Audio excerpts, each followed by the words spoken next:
Morning. Morning. Okay. I am, thank you. How are you? Yeah, really, Really good. really good. Arne, can we just check on team news first of all? Obviously, Ryan Gravenberch, we understand, was taken off as precaution. Is he okay? Where's Alisson at? And Kanate as well? Will he be fit to face Manchester United? Ryan is completely fit, although we still have to train twice. But if you ask me now, he's completely fit. We are in a good place with the Dutch national team. If Ronald Koeman can make a decision either to play Tijani Reinders or Ryan Gravenberch. So he played them both 45 minutes. Ibu has come back to us, started his sessions again and expected to train with us today. And the third one is Alisson. He's not training with us, so he's out. Have you got any further indication just how long Alisson could be? Like I always say, it's so difficult to say because the end phase of rehab always can give you positives or negatives, but he will not play in the weekend and also not next week. Virgil has spoken again about just how difficult it is to retain the Premier League title, and possibly we saw some of that in the run prior to the international break as well. So what's your message been to the players now as you regroup, return to Premier League action in what is traditionally the biggest fixture, one of the biggest fixtures in the calendar? No, I think what we can say is if we compare ourselves to last season, we don't create as many chances as we did last season, in the start of last season. But we are still the team that from open play creates the most XG chances, most shots on target. But we've conceded too many goals. We've conceded too many goals, that's for sure. And we've conceded 9, where 4 of them are from set pieces. That is what was and still is, by the way, a strength of us, which sounds weird if you concede 4. But that's not a reflection of the chances we've conceded in terms of set pieces. So the other 5 were 2 fast breaks and 3 from open play. I think in open play we are conceding too many crosses, so that is one of the things where we have to address and what we have to do better. And like Virgil says, I don't know if he says this, but I think he means he implements this. He means this that teams are facing us differently than the first half of last season. But that is also what I've said.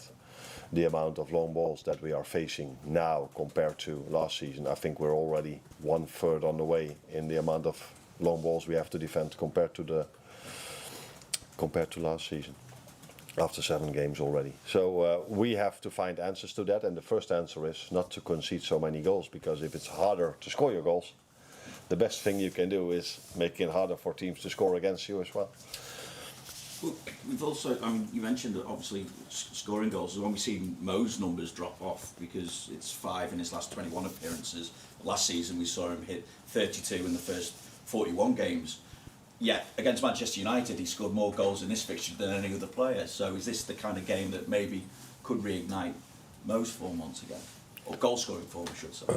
I think it should not matter who we are playing on Sunday or Saturday, but we play on Sunday. If you've lost 3 games in a row and you wear the Liverpool shirt, it doesn't matter who your opponent is, you have to react. And if there's one thing I cannot blame the players is that they give everything they have every single game. They go all in from the first till the last minute. This is what we did in the last 3 games as well. We, in both games, had to come back. In all 3 games we had to come back from being 1-0 down. In 2 games we managed to do so. But unfortunately lost in the end, where we were having chances in both games, maybe more than our opponent, to win it. But if you've lost 3 in a row, it doesn't matter if Man United is coming or Brentford next week. There should always be a reaction, not only from Mo, from all the players. How do you view this? Just speaking about playing Manchester United in general, the rivalry between Liverpool and Manchester United, how do you view this as an occasion now that you've been involved in it? It's I look forward to every single Premier League game, but maybe even more towards the Man United one, because I know how special it is, and I've experienced it last season, how special of a game it is. We know that it's probably the game that's been watched the most all over the world. So yeah, it's special to be part of it, but in the end it's also a game where we have to be at our best, because United, in my opinion, has had a better start of the season than maybe the league table is showing. So yeah, very interesting game, and a game to look forward to, especially because it's played at Anfield. And I think our fans have been so supportive for us as long as I'm here and long before I was here. And I think they understand that the team that has lost three times in a row, they need to be ready, our team. But I think our fans can help us and will help us on Sunday as well. Thanks, Arne. Hi Arne, you mentioned before about teams playing you in a different way this season, obviously trying to defend your championship. Have you had to, or how much have you had to sort of rethink how you set up and how you play, and how can Liverpool start to surprise teams again? If you are the team that has created most chances from open play, you can argue if we don't surprise teams. Maybe we do things better than the last three results has shown. But it's also clear what I just said,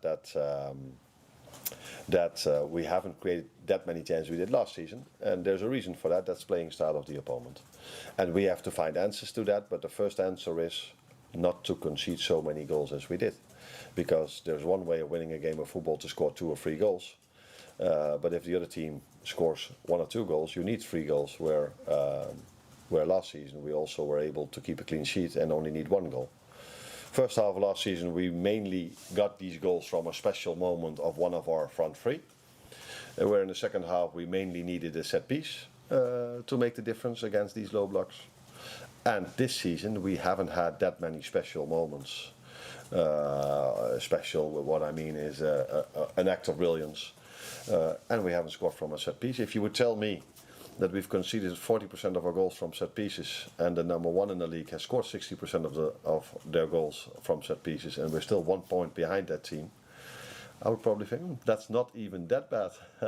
But it is, of course, clear that conceding 4 is far too much for a team that wants to compete. And Alexander Isak played twice for Sweden, 4 games over the international break. I just wonder how you see his fitness progressing, as I know you've been keen to sort of build him up steadily, given his lack of pre-season and everything that's gone on. Yeah, I think that's what we did. And I think now he had his 5-6 weeks of pre-season, which is normal for every player, especially if you've been out for 3 or 4 months. So fitness-wise, I think he's now close to the level he should be. And now I think we can judge him in the best, in a fair way from now on. So I know how this industry works. If he plays there twice and doesn't score, then that's not what you're hoping for. Of course, you're hoping if they go to the national teams that they score goals, like Cody did, like Virgil did, like Dominic did, and like Mac Allister did. Do I forget a few? Probably. But he didn't. But I think his pre-season maybe finished. Now he's played a few games, 70, 80, 90 minutes. So let's see where he is in the upcoming weeks. Thank you. Carl? This team is not used to losing 3 games in a row. I'm just wondering what effects that may have had on confidence and who you look to the dressing room to sort of re-establish sort of normality. No, I think these players might need me, but I don't think they need me to tell them what has happened. We've played 10 games this season, won 7, lost 3.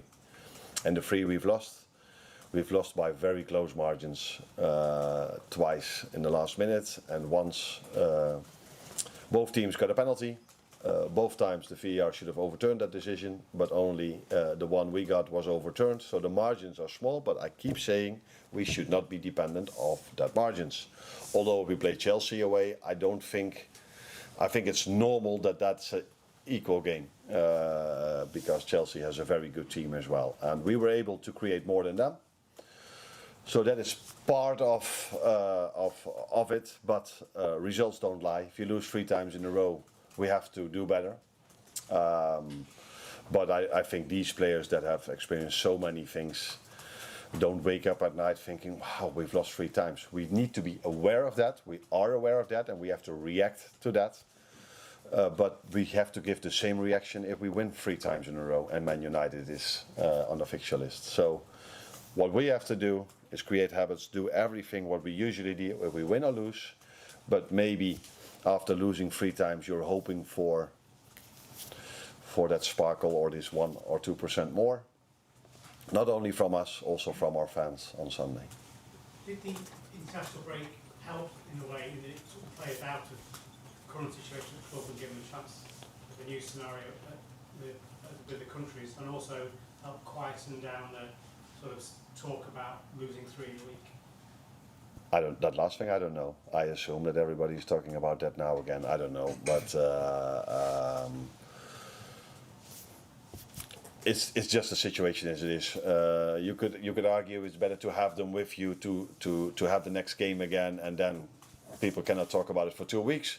Now people could talk about it for 2 weeks. They went to the national team. A few of them had goals and assists, but what I like about top players is that you don't notice anything if they win 3 times in a row. They don't walk into this building or in the dressing room feeling they are so much better than the rest of the league. They just prepare themselves every single time in the same way if they win or lose. But yeah, the outside world is of course very focused on the results, which we are as well. So we don't deny the results over here. We need to do better. Not only because we lost 3 times, I think in general, if you look at all the 10 games, it was 10 times quite equal, like last season, by the way. And we are trying to work every single day to make that gap between us and the teams we face bigger. But yeah, easier said than done. James. Arne, just on Alexis, he was talking the other night after the Argentina game, saying he hadn't at the start of the season individually that he'd hoped for. Do you put that down to the big chunk of pre-season that he missed? And similar to Alex, would you expect him now to be in a position to kick on and be more influential? Yeah, I haven't heard that interview, so I don't know what he meant. Did he meant the quality of play? Did he meant the amount of minutes he made? One thing is clear, and that's what it was in your question, is that he missed out on a lot. Unfortunately, he went out immediately after we won the league, and we were expecting him to be back from the start of pre-season, which he wasn't. And yeah, that led to the fact that he wasn't able to play 3 times in a row. So he went in, out, 60 minutes, 45 minutes. And that's never an ideal scenario for a player. But like all the others, he's a player that has experienced so many things in his career already that he will be back at the level he wants and the level I want from him. Well, Hi Arne. Sunday is the start of 7 games in 21 days, 3 weeks basically. And you've spoken plenty of times about the benefit of consistency and cohesion between the sides. But also, you know that in such a period, you're not going to be able to play everyone every game. How hard is it to make that balance between trying to build that chemistry between the side, but also keep the freshness going? Yeah, that's an interesting one, because we were just talking about Makai, we're talking about Alex. Those are players we need to bring them back towards a lot of playing time, but you cannot go from no playing time at all to 3 times in a week. So that's why Conor Bradley the same in pre-season. So we had a few of them that led to changes, but everywhere around the world where teams have to face schedules like this, they have more than 11 players to take on this schedule. The thing is, if you rotate and you win, you do the smart thing. If you rotate and you lose, you have to play more with the same players. This is how football works, but it's clear that in general it's, especially for certain positions, it's almost impossible to play them every single game.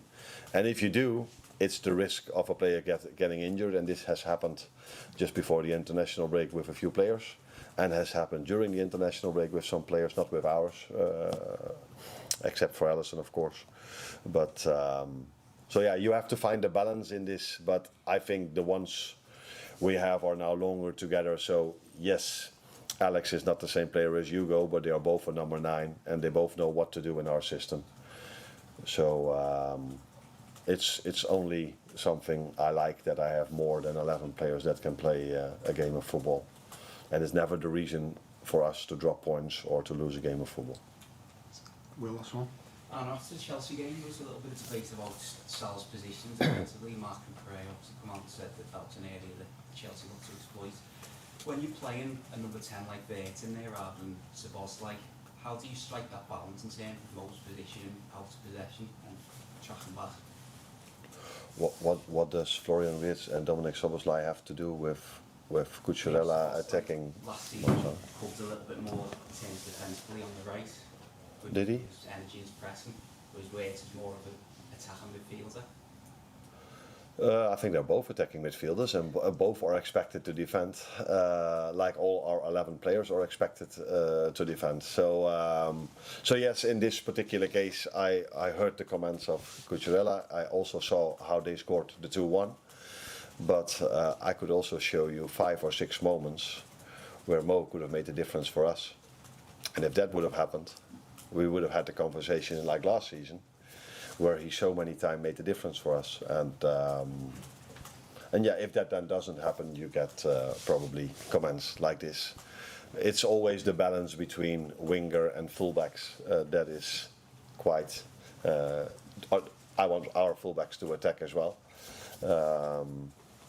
So that, we have to find the right balance in that. But I just said in the start that we are conceding too many crosses compared to last season, and this is something I'm aware of, and we have to do better. Thank you. You're welcome. So